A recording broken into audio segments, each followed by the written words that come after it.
Hi friends, welcome back. ഒരാൾ എന്നോട് ചോദിച്ച സംശയത്തിനുള്ള മറുപടിയാണ് ഇന്നത്തെ വീഡിയോയിലൂടെ നിങ്ങളുമായി ഷെയർ ചെയ്യുന്നത്. ചോദ്യം: ഞാൻ 26 വയസ്സുള്ള യുവതിയാണ്.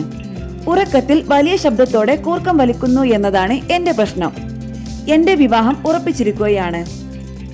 വിവാഹം കഴിഞ്ഞാൽ ഭർത്താവിന് ഇത് ബുദ്ധിമുട്ടായി തോന്നുമോ, ഭർത്താവിന്റെ വീട്ടുകാർ എന്നെ പരിഹസിക്കുമോ തുടങ്ങിയ ചിന്തകളാണ് എന്നെ അലട്ടുന്നത്. ഇതൊരു രോഗമാണോ? ഇതിന് എന്തെങ്കിലും പ്രതിവിധികളുണ്ടോ? അതിനു മുൻപ് ഈ വീഡിയോ നിങ്ങൾക്ക് യൂസ്ഫുൾ ആയെങ്കിൽ ലൈക്ക് ആൻഡ് ഷെയർ ചെയ്യണേ. സംശയങ്ങൾ കമന്റ് ബോക്സിൽ രേഖപ്പെടുത്താം. ആരോഗ്യപരമായ പുതിയ അറിവുകൾ വേഗത്തിൽ അറിയാൻ സബ്സ്ക്രൈബ് കൂടി ചെയ്തോളൂ. തീർച്ചയായും ഉപകാരപ്പെടും. കൂർക്കം വലിയെ കുറിച്ച് ഒട്ടേറെ പഠനങ്ങൾ ഇന്ന് നടക്കുന്നുണ്ട്.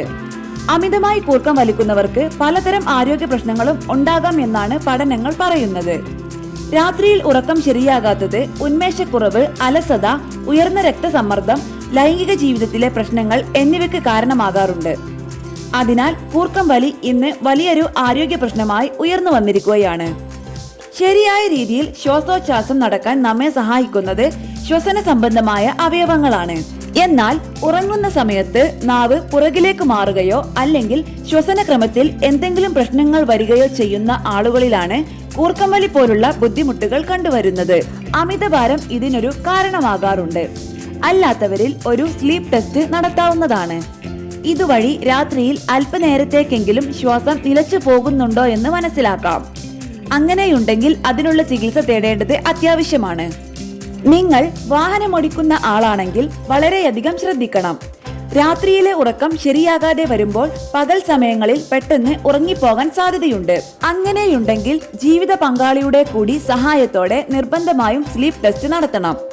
സ്ലീപ്പ് ടെസ്റ്റിലൂടെ പ്രശ്നമുണ്ടെന്ന് കണ്ടെത്തുകയാണെങ്കിൽ ചികിത്സ തേടണം. ഇന്ന് 2 തരത്തിലുള്ള ചികിത്സാ വിധികൾ ഉണ്ട്. ഒന്ന് ഒരു ഉപകരണം ഘടിപ്പിക്കുന്നതിലൂടെയും മറ്റൊന്ന് ശസ്ത്രക്രിയയിലൂടെയുമാണ്.